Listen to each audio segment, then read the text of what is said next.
Tá começando mais um Papo Maroto e hoje a gente vai falar com ela, que é mestranda em comunicação, pesquisadora na área de mulheridades, também de hermenêutica, que é bem complicado. A gente vai bater um papo sobre cancelamento, como essas mulheres estão sendo canceladas. O nome dela é Thaís Guimarães e a gente vai falar com ela agora. Tudo bom, Thaís? Tudo bom? Um prazer estar aqui batendo esse papo maroto com vocês. Obrigada pelo convite. É sempre muito bom ver uma amiga, uma colega, tanto de academia quanto de profissão, perceber outros olhares desse movimento, né? Thaís, para começar o nosso papo, eu estava fazendo as pesquisas e percebi que esse boom na internet do cancelamento vem de 2017, né? Quando o cinema mundial foi bombardeado por depoimentos de mulheres que sofreram assédio, né? De cineastas, de produtores e etc. Queria saber de você como é que tem, na sua visão, como é que esse movimento de chamar a atenção para crimes vem se transformando numa coisa tão violenta como o cancelamento. Tá. Primeiro, vamos fazer um exercício de pensar como surgiu o cancelamento, né?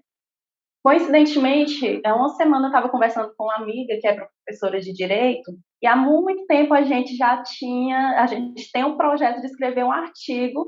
Agora, creio que será sobre cancelamento, mas antes de surgir esse conceito, essa palavrinha-chave, lá em 2015, 2016, a gente já pensava em escrever sobre isso, né? E na época o que se falava era no linchamento virtual. Então a gente percebe que o cancelamento ele sempre existiu, com de formas com nomes diferentes. Talvez hoje ele tenha se adaptado mais às redes sociais do que esses outros fenômenos. E aí a gente voltou lá para o Michel de Foucault, quando ele fala do disciplinar, né? No seu livro Vigiar e Punir, ele fala da disciplina, que é um dos instrumentos de poder e de controle utilizados. E o cancelamento hoje, quando o Jader foi me convidar, ele falou do cancelamento seletivo, né? Então a Sim. gente percebe que esse cancelamento ele tem um público-alvo, digamos assim. Claro que ele, de certa forma, abrange todos, a gente vê todo dia homens sendo cancelados, mas muito facilmente esquecido, né? A gente não pode deixar de falar de um exemplo de um rapaz, eu acho melhor não citar nomes, mas as pessoas entendem do que a gente está falando. Um rapaz que a esposa dele veio a público dizer que ele atraiu com 16 mulheres e expôs uma situação horrível, e ele está no reality show hoje, e é a melhor pessoa do mundo, é a vítima, tá todo mundo adorando, e eu tô vendo, inclusive, memes dizendo, já até esqueci que ele traiu a esposa dele 16 vezes. E aí a gente tem o caso, por exemplo, a gente hoje tem o caso da Luísa Sonza, né, quando se fala que não tem nada comprovado que ela tenha traído o esposo dela, mas ela pegou essa culpa e quase teve a vida e a carreira dela destruída por conta disso. Só que eu vou mais atrás. Antes desse fenômeno das redes sociais, a atriz Luana Piovani, ela namorava o ator Rodrigo Santoro, e ela ficou com outra pessoa, com um diretor de TV, enquanto namorava com ele. E até hoje, a Luana Piovani, ela é crucificada por conta disso, 20 anos depois do que aconteceu. A gente tem que lembrar também que a Luana Piovani, ela já foi culpada por ter apanhado de um ex-namorado também. E por aí vai. E a gente percebe que esse cancelamento, ele tem gênero, ele tem cor e tem classe social, né? Passa por tudo isso também. Tu acha que é possível a gente afirmar, ou pelo menos identificar, que esse cancelamento seletivo ele é muito mais perverso, principalmente para mulheres negras e periféricas, quando elas começam a ascender socialmente? É casos de outras participantes de reality, né, que ascenderam, ou de mulheres que estão aí construindo carreiras acadêmicas, políticas, mulheres, inclusive mulheres trans, que também são canceladas diariamente por não estar na normatividade, né, na masculinidade. Com toda certeza. Por isso é tão interessante a gente falar dos reality shows, né? Porque é um exemplo que chega na casa de todo mundo e ele facilita, ele provoca esse debate. Por isso que eu defendo, né, os reality shows. E a gente não pode deixar de falar do caso da Carol Conká, né? Que sim, de fato, realmente ela me fez muita raiva enquanto eu assisti em alguns momentos, óbvio, mas a gente sabe que passou dos limites totalmente o que foi feito com ela, né? A partir do momento em que ela saiu da casa, ela pagou, entre aspas, pelas atitudes dela dentro da casa. Mas o que ela recebeu aqui fora de cancelamento, de ódio gratuito, de palavras de ódio, de cunho racista, não consigo nem te mencionar. Eu acho interessante que no final do ano passado, assim que o Mano Brown estreou o podcast dele, ela foi a primeira convidada dele. E ele fez uma pergunta para ela que eu achei muito interessante. Ele disse assim: você não está cansada de pedir desculpa? Você não acha que você já pediu desculpa demais, não? Você acha que você já não pediu desculpa além da conta por coisas que você sequer fez? Mas é isso, ela vai precisar continuar pedindo desculpa por muito tempo, ou talvez para o resto da vida dela, porque ela é uma mulher preta e ela falou isso na casa, né? Ela falou: eu tô levando a fama da preta raivosa no final das contas. E quando colocam mulheres negras contra mulheres negras, como fizeram dentro da casa, né? Porque tinha uma mulher negra que era uma pessoa mais tranquila na sua, e ela se tornou o exemplo do que se deve ser. Por quê? Por que existem exemplos do que se deve ser e do que não se deve ser? Por que não existe isso com mulheres brancas? A gente não vê isso, né? Olha, se a gente vê uma mulher branca que é uma pessoa totalmente extrovertida, a gente não diz para ela ser uma pessoa comedida. Olha, você tem que ser como aquela mulher ali, quietinha. Não, mas quando a gente vê uma mulher como a Carol Conká, né, valente, que diz o que pensa, a gente sempre traz um exemplo de uma outra mulher negra que de repente é mais tímida, mas na dela a gente diz: você tem que ser daquela forma. Docilizada, né? A disciplina para formar sujeitos dóceis, como diz o próprio Foucault. Né? Tudo gira em torno disso, é formar sujeitos dóceis. Mas que sujeitos são esses que a gente quer tornar dóceis, né? Na tua pesquisa, você está pesquisando um jornal específico sobre mulheres, né? O papel da mulher na imprensa. Você tem percebido que dentro da sua pesquisa, nesse percurso histórico, o cancelamento já se fazia parte? De outras formas, obviamente, né? Porque a gente não tinha o boom da internet e da globalização, mas ele já era atuante, já era ativo. Hoje ele existe com esse nome de cancelamento, mas talvez daqui a alguns anos ele se readapte, se torne a coisa mais terrível ainda com outro nome.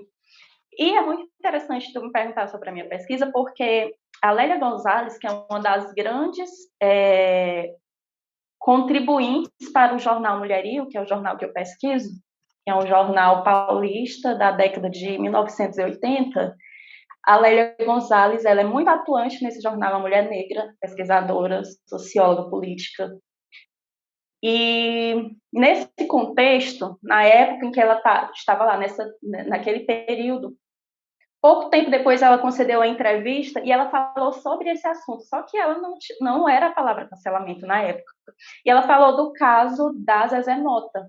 Na época em que a Zezé Mota gravou Chica da Silva, ela foi execrada dentro do próprio movimento negro também. Algumas pessoas se levantaram para criticá-la, porque ela participou daquela obra que a crítica que pesa sobre Chica da Silva era isso, né? Que criou a imagem da mulher escravizada, objetificada, sensual e dócil de alguma forma, amenizando a figura do escravocrata, né? E na época, a Zezé Mota, ela perdeu muito com isso, ela perdeu oportunidades de trabalho, ela sofreu muito com isso, Lélia Gonzalez falando. E a própria Lélia disse, e o Cacá Diegues, que é o diretor, ele foi aclamado, premiado, o autor da obra, né, o cara que dirigiu tudo, no caso, a Zezé Mota foi só uma atriz que participou. E ela, durante muito tempo, sofreu, colheu frutos amargos dessa escolha que ela fez de atuar em uma obra de um homem que foi aclamado, e é aclamado até hoje. Thaís, então a gente poderia dizer que o cancelamento também funciona como uma ferramenta política, né? Ele é um instrumento para organizar ou manutenção das hegemonias. Qual seria o desafio, então, para superar o que a gente hoje comumente chama de cancelamento? É, é uma pergunta muito difícil, porque o cancelamento, ele não existe por si só. Né? Existe toda a estrutura que coopera para que o cancelamento exista.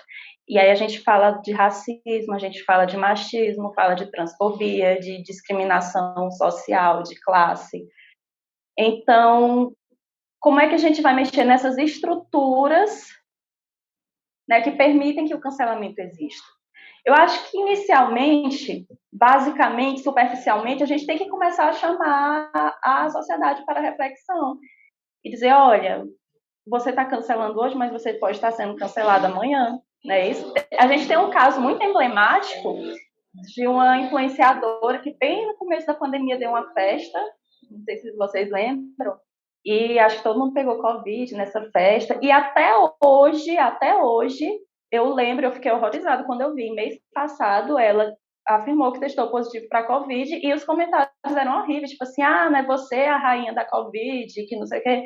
E eu lembro de um rapaz, né, que se diz assim, de esquerda, influenciador aí, que vive, né, palestrando, dizendo como as pessoas têm que agir, uma pessoa muito influente, um youtuber muito influente, vive dizendo como as pessoas têm que agir, cobrando o posicionamento das pessoas, inclusive sobre a pandemia, e, tipo, um ano depois dessa moça, um ano depois da pandemia, ele foi pego numa partida de futebol, na maior festa lá, sem máscara. E ele pediu desculpa e rapidamente foi esquecido. Mas essa moça que lá atrás, mais de um ano antes desse rapaz, ela até hoje é execrada por conta disso.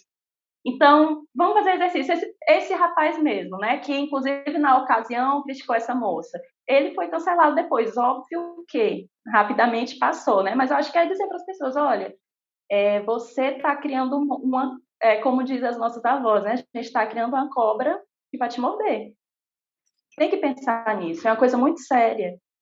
É uma coisa que pode matar, inclusive, né? Não é só assassinato, se fala em assassinato de reputações. O que é um assassinato de reputação perto de um suicídio, gente, de uma depressão, sabe? É muito sério o que a gente está falando aqui, é muito sério. E a gente está na espécie dos panópticos, né? O Michel Foucault fala dos panópticos, que eram as prisões onde as celas eram em formato circular e existia uma torre onde essas pessoas enclausuradas eram observadas. As redes sociais são essas espécies de panópticos, está todo mundo observado. Qualquer deslize, você está sendo observado e você vai ser posto em julgamento. Então, a gente tem que pensar nisso. Não façamos o que a gente não quer que façam com a gente, porque qualquer mero deslize é fatal. Eu queria muito agradecer esse papo e essas observações acerca tanto da sua pesquisa como também sobre o nosso tema de hoje. E dizer que, infelizmente, o Papo Maroto tem um tempinho curto. Deixar as redes sociais, a gente deixou passando as redes sociais da Thaís aí durante todo o período da nossa entrevista, do bate-papo, e dizer que estou muito feliz em compartilhar esse momento histórico, temporal, físico com você e cultural, e agradecer a sua pesquisa que pode contribuir tanto aí com outros debates sobre mulher, sobre gênero, sobre espaço de comunicação e também, por que não dizer, sobre cancelamento. Obrigada, gente. Obrigada, Jada, pelo convite. Foi um prazer estar aqui trocando essas ideias com vocês. E assim, me deu vontade de conversar mais sobre cancelamento, viu? Vamos escrever. Essa amiga minha está com alguns anos que a gente não escreveu esse artigo. Vamos escrever. A gente precisa escrever sobre essas coisas, né? Falar, escrever. Não pode ficar só no plano das ideias. Mais uma vez, obrigada. E é com esse papo super especial com a Thaís que a gente volta para o estúdio.